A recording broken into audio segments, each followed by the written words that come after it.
কখনো আল্লাহর কাছে কিছু চাইলে দোয়াটা এইভাবে করবেন, আল্লাহ আমাকে একটা ঘর দাও, এটা বললেন না। বলবেন আল্লাহ আমাকে একটা শান্তির ঘর দাও। কারণ ঘর পাইলাম যদি শান্তি না থাকে, সে ডুপ্লেক্স বাড়ির দাম কি?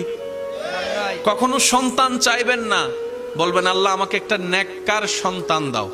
কখনো চাকরি ব্যবসা খুঁজবেন না, বলবেন আল্লাহ আমাকে হালাল রুজি অর্জনের একটা রাস্তা করে দাও।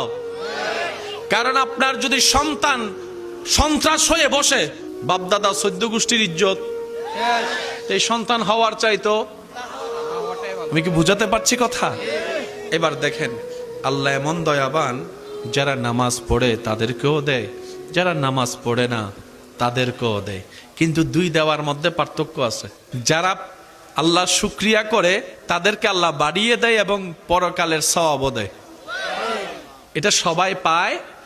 এটা সবাই পায়? তো এমন একজন